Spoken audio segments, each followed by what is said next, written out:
Hare Krishna, Krishna Krishna, Hare Hare, Hare Rama, Rama Rama, Hare Hare, Hare Krishna, Krishna Krishna.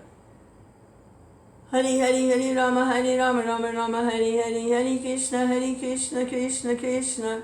Hare Hare, Hare Rama, Rama Rama, Hare Hare, Hare Krishna, Krishna Krishna. Hare Hare, Hare Rama, Rama Rama, Hare Hare, Hare Krishna, Krishna Krishna. Hare Hare, Hare Rama, Rama Rama, Hare Hare, Hare Krishna, Krishna Krishna. Hare Hare, Hare Rama, Rama Rama, Hare Hare, Hare Krishna, Krishna Krishna. Hare Hare, Hare Rama, Rama Rama, Hare Hare, Hare Krishna, Krishna Krishna. Hare Hare, Hare Rama, Rama Rama, Hare Hare, Hare Krishna, Krishna Krishna. Hare Hare, Hare Rama, Rama Rama, Hare Hare.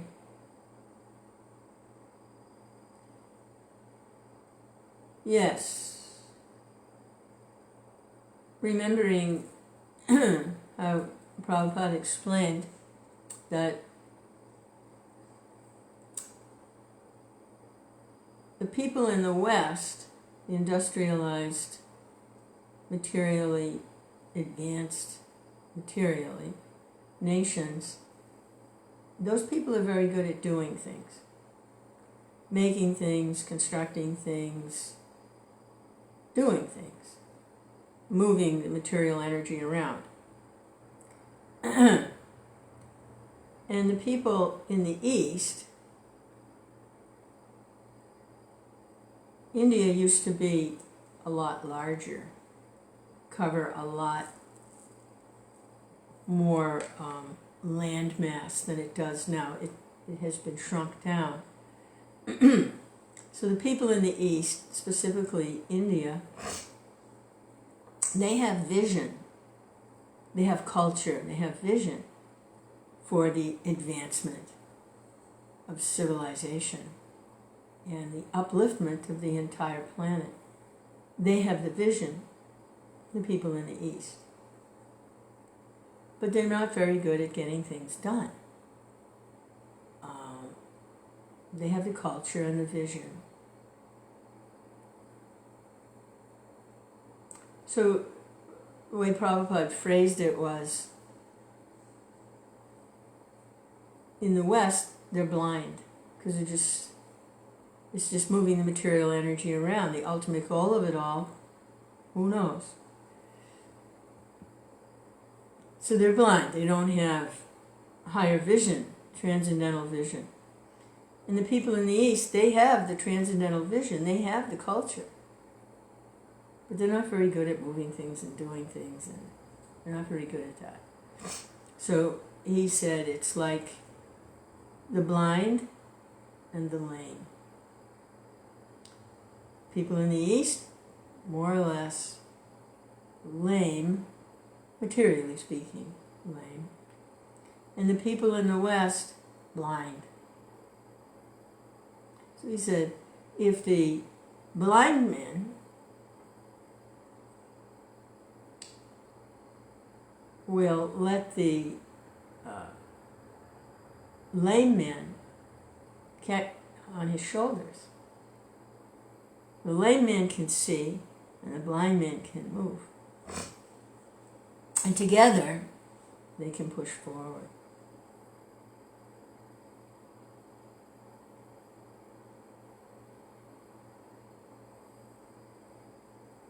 Hare Krishna, Krishna Krishna. Hare Hare, Hare Rama, Rama Rama, Hare Hare. So this afternoon, I'm going to drive over and pick up a lovely Indian lady who, older, her children are grown, and her husband's passed away. She's a lovely, cultured devotee of Krishna. But she doesn't have any facility to do anything. So I'm going to go over and pick her up, and we're going to go to the temple for the darshan of the deity and part of the kirtan, and then come back here and honor the deity prasad. So in that way, it's like East meets West. Hare Krishna, Krishna, Krishna. How to work together. Hare Rama, Rama Rama, Hare Hare. Hare Krishna, Krishna, Krishna. Hare Hare, Hare Rama, Rama Rama, Hare Hare. Hare Krishna, Krishna, Krishna. Hare Hare, Hare Rama, Rama Rama, Hare Hare. Those of us in the Western countries, we don't have the culture. Those in the East do. They have the culture. They also have centuries and centuries of the vision of transcendence. Hare Krishna. Krishna, Krishna. Hare Hare, Hare. Very exciting times. Hare Rama, Hare. East meets West. That's big. Prabhupada understood the situation very, very clearly. Bhaktivedanta understood the situation very clearly. Bhaktivedanta also. To get this outside of India. Hare Krishna, Krishna, Krishna. Hare Hare, Hare Rama, Rama Rama, Hare Hare. Hare Krishna, Krishna, Krishna. India has the culture. The practical culture for the advancement of human society. Not a sectarian thing, but actual knowledge. The nature of the material situation and the nature of the relationship of the living entities with the Supreme Being.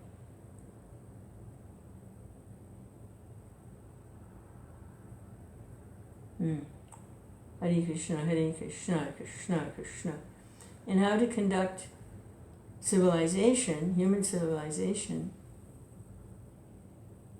in such a way that everyone can benefit. Everyone can make some advancement in the spiritual path. Hare Krishna, Krishna, Krishna. Hare Hare. Very exciting times. Hare Rama, Rama, Hare Hare. Hare Krishna, Krishna, Krishna. Hare Hare, Hare Rama, Rama Rama, Hare Hare. Yeah, so I look forward to that this afternoon. East meets West. Hare Krishna. Krishna, Krishna. Hopefully we can chant together.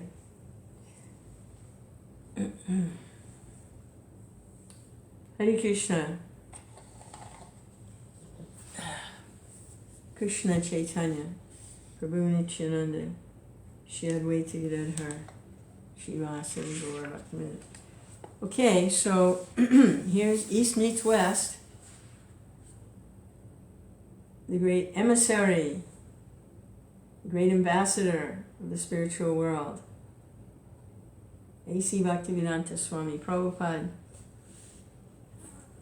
preparing to leave India, but he's trying to establish a worldwide center in India, and nothing's working. Nothing's working. So now he's reached a point, he's tried several things, to a little bit of success, but then he can't go any further with it. So he drops it.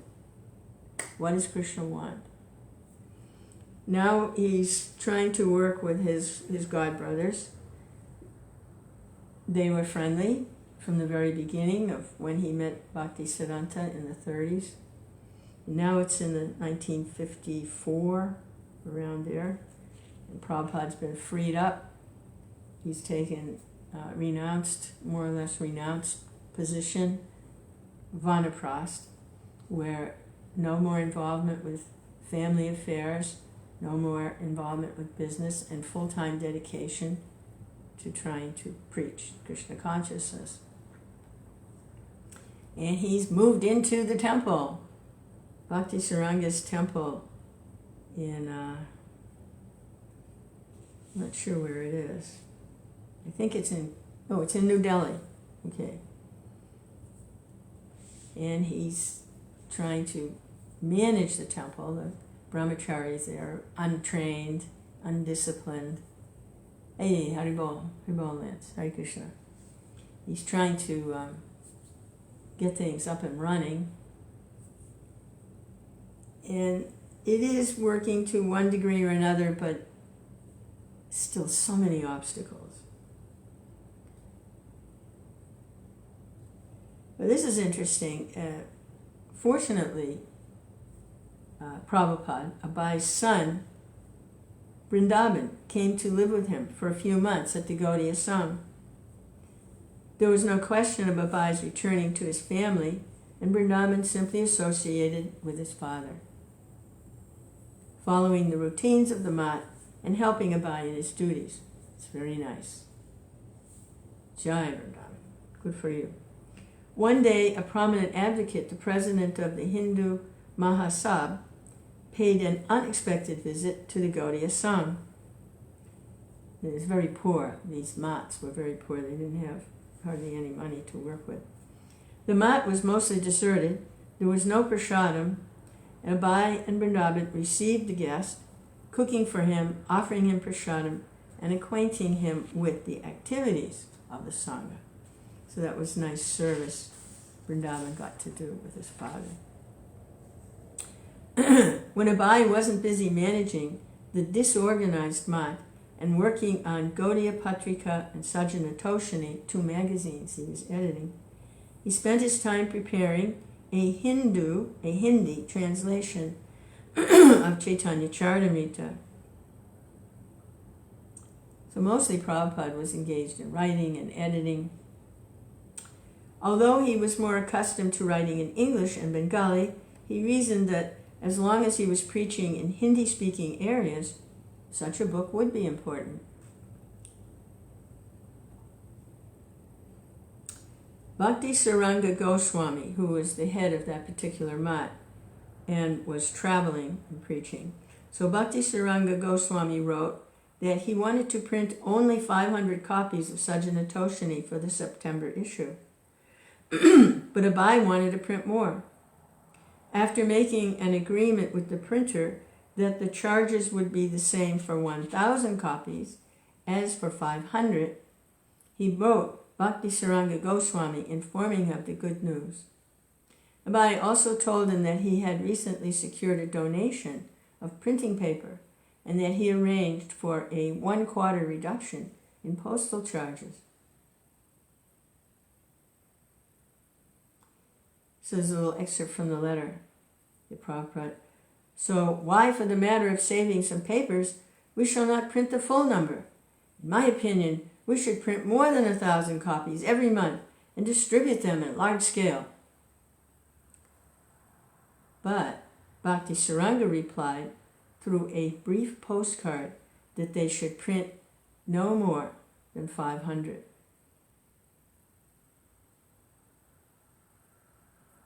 Abhai continued his attempts to improve Sajjana Toshini. For him, it was not a perfunctory duty, but absorbing preaching. In a letter to Bhakti Saranga Goswami, he expressed anxiety over waiting for him to send articles for the next issue. Funds were scarce, so scarce that Abhai had no decent dhoti, and yet he continued to envision a glorious future for Sajjana Toshini. So is an excerpt from a letter to Bhakti Saranga. I wish to see this paper just to the standard of illustrated weekly, with numerous pictures, in order to make it a very popular literature. And for this I wish to move myself to secure subscribers as well as advertisers. I wish to visit good businessmen, insurance companies, government officers in this connection. but I have no proper dress. I want 2 sets of good dress in order to take up this responsibility, and I shall be glad to have your decision in this matter. It is my heart's desire that this paper is improved to the highest elevation. Abai also requested that Bhaktisaranga Goswami help him publish his Hindi Chaitanya Charitamrita. Some non-Bengali gentlemen were demanding the book and had assured Abai that they would pay 25 rupees per volume. Abai requested a loan of 600 rupees under any arrangement suitable to Bhaktisaranga Goswami for publishing the first part of the book. If this part is sold out, Abai wrote, the other parts will automatically come. But just as life in the Gaudiya Sangha and work on the Sajanatoshini under Bhakti Saranga Goswami's hand produced strain for Abai, Abai's ambitions for increased circulation and his strong editorial opinions also created strain for Bhakti Saranga Goswami. In response to Abai's letter, Bhakti Saranga Goswami, secretary Ramananda, wrote a letter full of flowery praises of Bhaktivedanta Prabhu, but with the intent of dismissing him from his position with the Gaudiya Sangha. So this is an excerpt from the flowery praise and dismissal of Bhakti Saranga's secretary Ramananda. With innumerable humble obeisances at the lotus feet of a Vaishnava, Srimad Bhaktivedanta Prabhu, we received your letter written to Sri Guru Maharaj on the October 5th, 1955. Your project is very lofty, and you are a well-wisher of our society. We got to know that also. Since the last 2 months, in spite of so many difficulties, the difficulties of prasadam and misunderstandings of the devotees there, and in spite of various other difficulties, the kind enthusiasm that you have shown that is possible only for an elevated Vaishnava like yourself. You are a favorite Vaishnava of Srila Prabhupada, Bhaktisiddhanta, and a friend of all the special associates of Bhaktisiddhanta. Most of the devotees in Gaudiya Sangha ashram in Delhi are new and less respectful. They cannot give proper respect to an elevated personality like you, especially the lofty speculations that you have. Our society, at the present circumstances, has a little idea.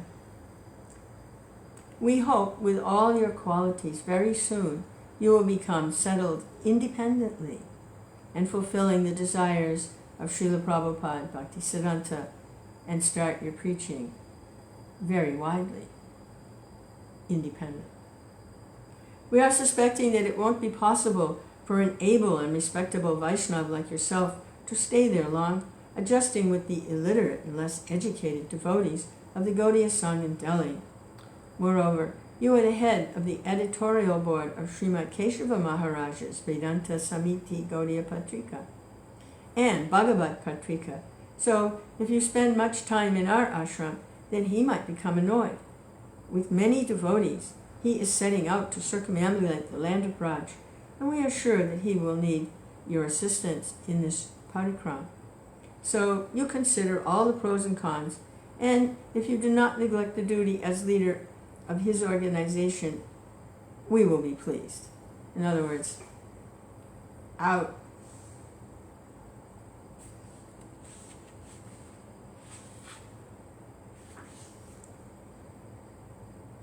So the letter continues. Really nasty letter. Some articles have been sent for the October issue Sajanatoshini, and some more might be sent. We will be very much obliged if you would instruct Keshavananda Prabhu to publish the October issue. So somebody else to oversee the publishing. We hope that Sri Sri Guru Maharaj will be able to personally publish the November and December issues. So Bhakti Saranga was going to come back and do it himself. We wish to transfer it to Calcutta from the month of January. Sri Guru Maharaj has become old, and most of the time he has to depend on us. We are happy to know that you're trying very hard to publish Chaitanya Charitamrita in Hindi, but at the present circumstances, it won't be possible for us to invest 600 rupees from our fund in order to print that. Because Sri Guru Maharaj has taken up many projects in different directions now, and he has to spend a lot of money, so he can't take the responsibility of printing that book. Keshavananda Prabhu wrote that your clothes are getting torn, so buy a pair of clothes from the fund of the temple, and if the devotees commit offenses at your lotus feet due to their short-sightedness, please forgive them. Signed, the servant of the Vaishnav, Sri Ramananda Das. It was not a fact that Abai was being called for leadership in Keshava Maharaj's parakram, although it was a good excuse for Ramananda's suggesting that Abai leave the Gaudiya Sangha. So after living as a dutiful member of the ashrams of Keshava Maharaj and Bhakti Saranga Maharaj, Abai was again on his own. Without income or institutional shelter, Abai began staying in various homes in Delhi, living from week to week wherever he received an invitation. In terms of food, clothing, and shelter, these were the most difficult times he had ever gone through. Since his childhood, there had always been plenty of food and good clothes, and no question of where he would live. He had been the pet child of his father, and he had received special guidance and affection from Srila Bhaktisiddhanta Saraswati. But now, Abai sometimes felt all alone. Homeless. He moved around Delhi from one temporary residence to another. A Vishnu temple, a room at the Kapoor College of Commerce. But he was seeking donors, preaching from Bhagavad Gita, and writing. His goal wasn't to find a permanent residence, but to print his transcendental literature and to establish or join forces with a pure, powerful movement for spreading Krishna consciousness. Abai made a list of several books he wanted to publish. Sri Chaitanya Charitamrita in Hindi, Gita-upanishad in English, Science of Devotion in English, Lord Chaitanya's Sankirtan Movement, English, Message of Godhead, English, Bhagavanir Katha in Bengali. But to print, he needed donors. He called on wealthy men in their offices and homes, presenting his manuscripts and explaining his mission. He had a list of donors, but few responded. And when he did receive a donation, it was usually only 5 or 10 rupees. Occasionally, he would receive a letter of appreciation or endorsement. One appreciation came from Narayan Das Rai Bahadur, a retired executive engineer and secretary of the Birla Mandir Trust, who had attended a public reading Abai had held in the presence of a popular guru, Mother Anandamoyi. Impressed by Abai's reading from his Hindi Chaitanya Charitamrita, Mother Anandamoyi had donated 50 rupees and suggested that Abai also visit a well-known sadhu, Sri Hari Baba, who was lying ill in the hospital. Abai, accompanied by Narayan Das, had then visited Hari Baba, who had claimed that Abai's reading put him into ecstasy. Meanwhile, Narayan Das was becoming inclined to help, and in December he wrote a letter suggesting that everyone extend their helping hand for the successful publication of Sri A.C. Bhaktivedanta's various writings in Hindi, English, and Bengali. I wish him all success in his noble attempt. Abai would show this and other such letters to prospective supporters. In Delhi, it was not difficult to see government ministers, judges, lawyers, business executives, religious heads. There was always someone willing to hear seriously and occasionally to offer support. Thus, Abai, with the 2 dhotis and kirtas the Gaudiya Sangha had supplied him, with his ability to preach and convince, but with little support and no fixed residence, continued his preaching, undaunted. Writing and trying to publish was only half his efforts. The other half was taking part in efforts for a worldwide movement like the League of Devotees. Through Narayan Das, Abai inquired whether there might be a way he could do his work under the auspices of the Birla Mandir, one of the largest and richest temples in Delhi. Abai proposed that he be put in charge of propaganda in the English language, both within India and abroad. Since Narayan Das considered himself a follower of Sanatana Dharma, Abai wrote to him explaining how the teachings of Bhagavad Gita set forth the real Sanatana Dharma. Abai had many ideas about Sanatana Dharma as the eternal religion for all living beings, and could be explained and practically applied if Narayan Das would but help him. So this is from a letter to Narayan Das.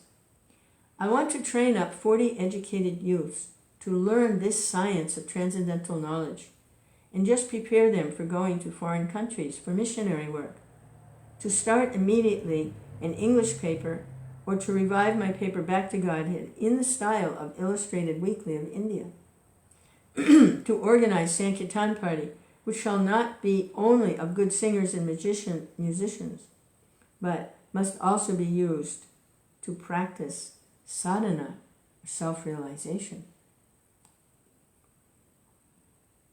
Abai promised that as soon as he had done some groundwork, he, along with men and equipment, could start for foreign countries to propagate this missionary work. But he admitted also that he was externally in dire straits. Kindly do arrange for the above immediately. Give me a proper place to live. I must remove from this temporary quarter by Monday. Next. Latest. The directors of the Birla Mandir did not take Abai up on his offer. But he thought of another way of engaging them.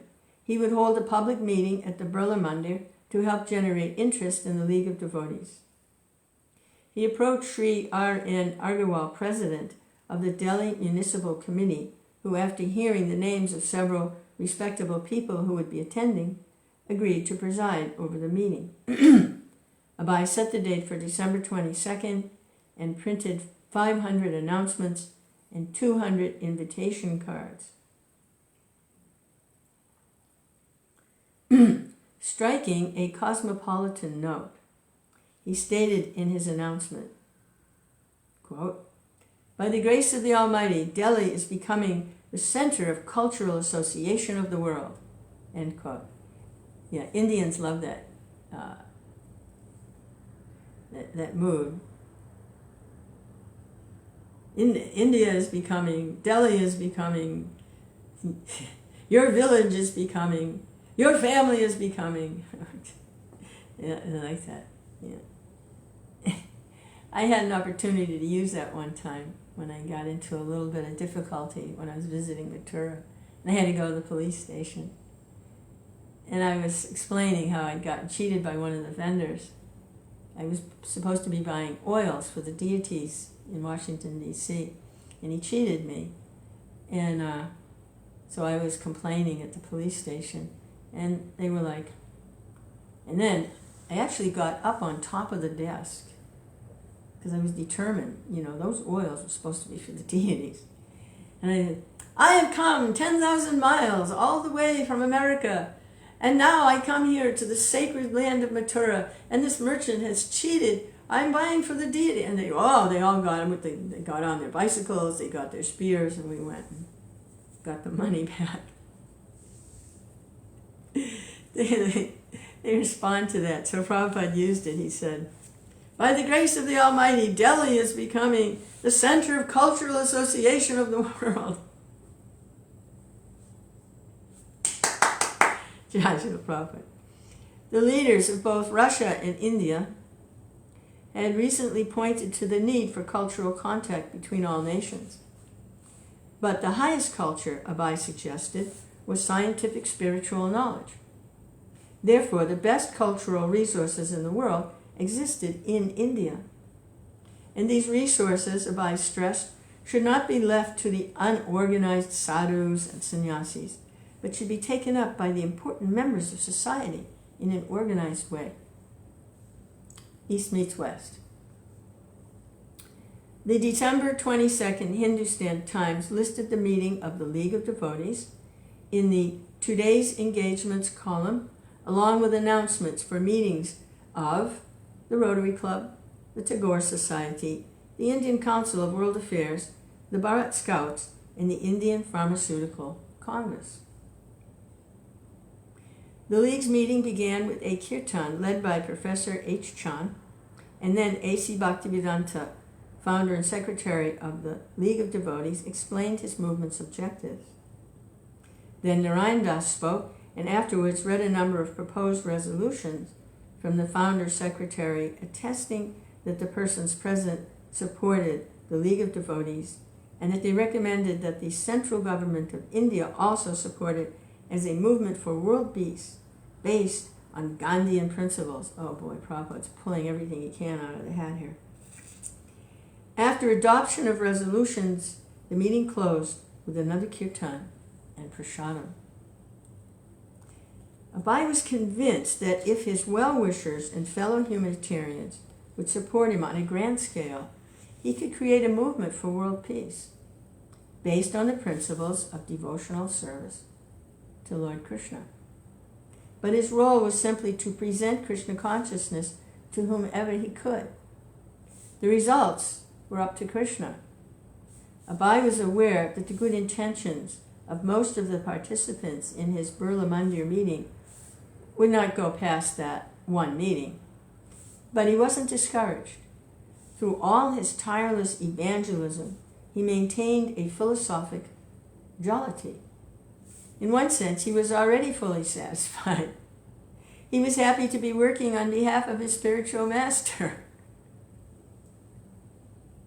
Although he was changing addresses so fast that his mail could hardly catch up with him, he wrote a newspaper ad for a home study course. Krishna. Thank God his health was good. Hare Krishna. So this is the ad for the home study course. Headlines: educational.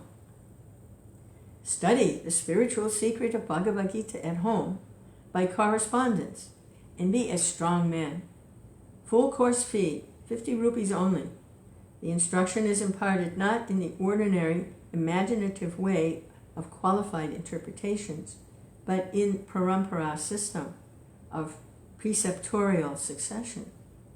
All questions are properly solved. Apply A.C. Bhaktivedanta. Students of all communities and nationalities are welcome.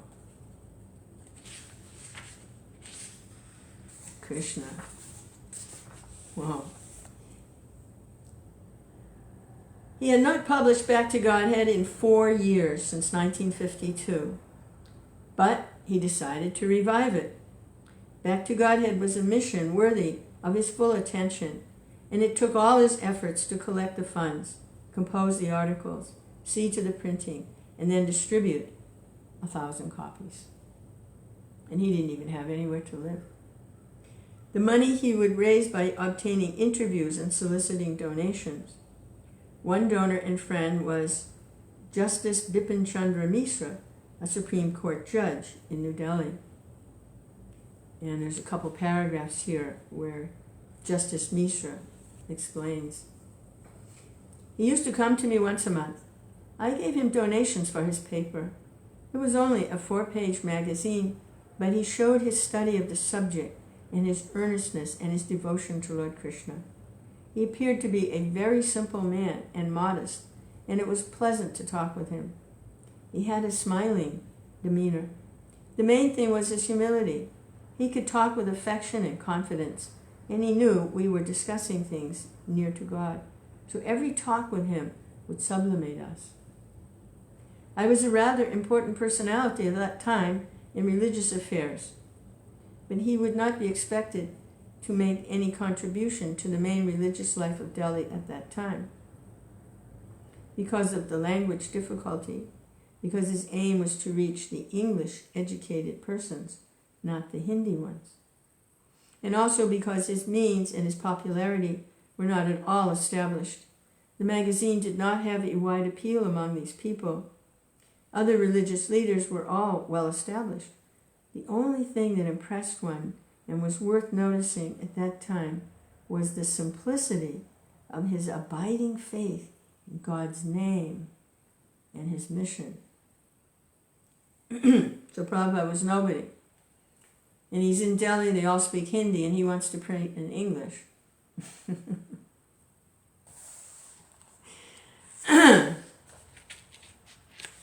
Writing articles was no problem. By the grace of his spiritual master, he was neither short of ideas nor unable to set them down. Translating and commenting on Vaishnava scriptures, his pen flowed freely. He was inspired by the miracle of the press, the Brihat Mridanga. So the Mridanga drum, Prabhupada would say, could be heard a few blocks. But the Brihat Mridanga, the printing press, could be heard all around the world. He was inspired by the miracle of the press.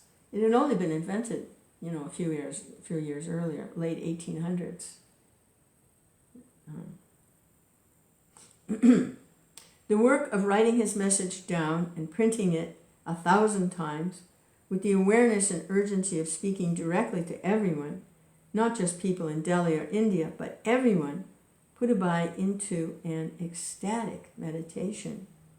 He would contemplate how copies of Back to Godhead could reach thoughtful people who might read them gratefully. Nor was maintenance a problem. In the Srimad Bhagavatam, Sukadeva Goswami had declared that a devotee's problem was not food, clothing, or shelter. If one had no bed, he could always lie on the ground, use his arms for a pillow. For clothes, he could always find some rejected garments in the street. For food, he could live on fruits from the trees. For lodging, he could stay in mountain caves. Nature supplies all necessities. A transcendentalist should not flatter materialists to maintain himself. Of course, Abai wasn't living in the mountains or jungle, but in the city of New Delhi, yet he had virtually adopted the renounced mode Sukadeva had suggested. Not to punish his body or prove himself pure and uncompromising, but because he had to live in poverty if he wanted to regularly produce Back to Godhead.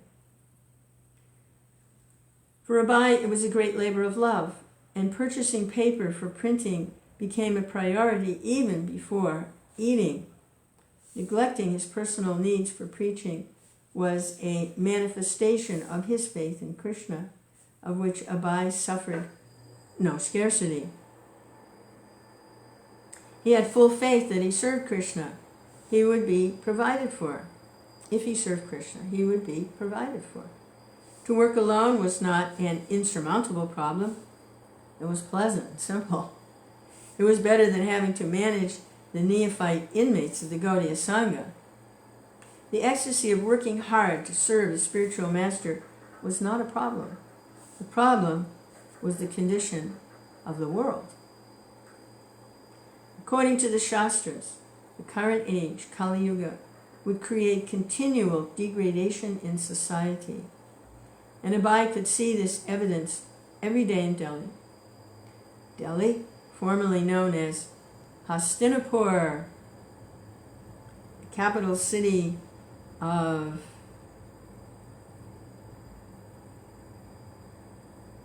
all that went on there, the Pandavas and the Kurus and his Delhi, formerly known as Hastinapur, had been an ancient capital of King Yudhisthira, who, 5,000 years before, under the patronage of Lord Krishna, had been the most opulent king in the world, and whose citizens had been fully protected and provided for.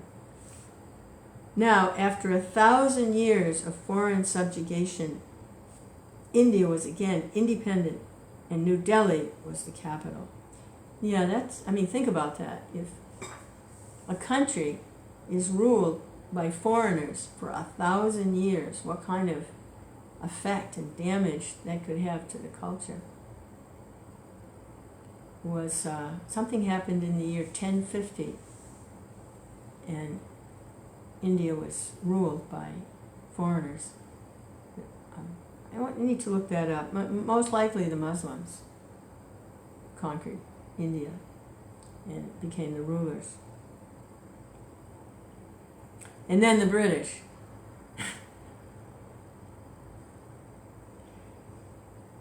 After World War II, then the British. Now, finally, India has independence. And New Delhi was the capital. That's the old Hastinapur.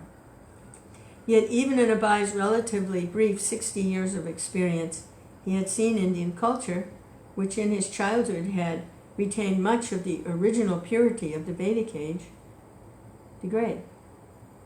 Now he saw a society in which his countrymen were victimized by the propaganda that they could be happy in gross, materialistic indulgence. The British had introduced tea, tobacco, meat, and factories, and a lot of other stuff, I'm sure, too. And now, even after independence, these were a part of India's new way of life. Yeah, the British, they did some things to China also, with the cocaine. It was a big problem for China. The British were introducing cocaine to the Chinese. I think it was opium, not cocaine, opium. Yeah, it was a big problem. Nasty British. They kind of pollute everyone. Well,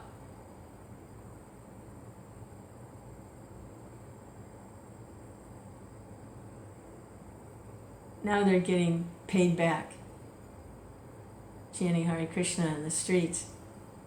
And they have a Muslim problem, but Hare Krishna.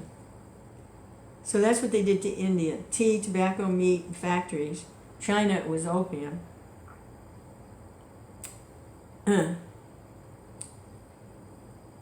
Having driven away the British, the Indians were imitating Western ways, and India's leaders were deliberately ignoring Vedic principles of God consciousness, the very treasures India was meant to distribute to the whole world. Abhay had seen how India had abandoned her spiritual heritage and gone running after the modernization of the West. But now, where was that material advancement? Were Indians any happier in their independence than it had been in British days? To Abhay, the overpopulated city was a hell of ruffians and fools. Although thousands of poor people were employed in the burgeoning steel mills and tire factories, their living conditions had worsened. Yeah, they were leaving the countryside to come and work in the cities. So instead of growing foods and working nicely with the lands and the cows, they're making steel mills and tire factories. But their living conditions are terrible. Abhay voiced his concern about these conditions in his Back to Godhead. Could the poor eat the nuts and bolts produced in the factories? Could they be nourished by cinema, television, or sex songs on the radio? The leaders were unable to see that abandoning spiritual principles had led to the very ills they officially abhorred. A decadent, rebellious youth, corruption in every area of civic life, and even economic instability and scarcity. When Abai had been a youth in Calcutta, there had been no cinema billboards advertising lurid sexual fantasies. But now India had developed the third largest movie industry in the world. Yeah, so Hollywood, now in India, had Bollywood. And film advertisements were all over Delhi. Beef shops, liquor shops had sprung up. The newspapers regularly ran editorials deploring the degradation of young Indian boys who teased, insulted, and affronted women on the street. Women's leagues complained about increased juvenile promiscuity and the obscene treatment of women in films and advertisements. But there were no upright Brahmins or saintly administrators to do anything about it.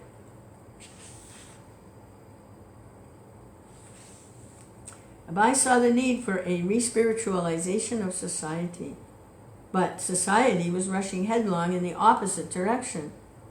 In February, even as Abai was trying to publish his Back to Godhead, Prime Minister Nehru, while speaking with concern of India's crisis of the spirit, simultaneously launched another 5-year plan for rapid industrialization. Everyone, from the Prime Minister down to the common man, was concerned about the symptomatic problems, but no one seemed to understand that the real problem was the lack of God consciousness. Oh, Krishna. Abai had to deliver the medicine for the ills of Kali Yuga. He knew it was needed on a much larger scale than he could reach on his own.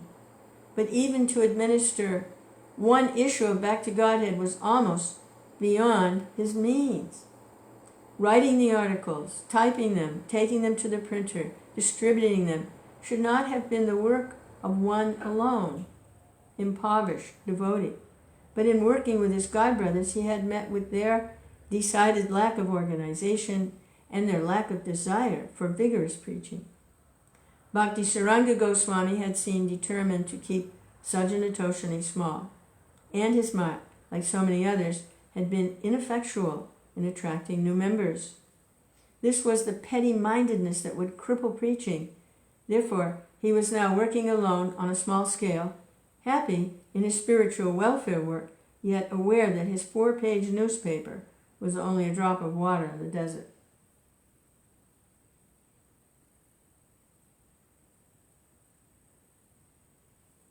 Well, I need to stop, but how can I? I mean, this is like, my goodness.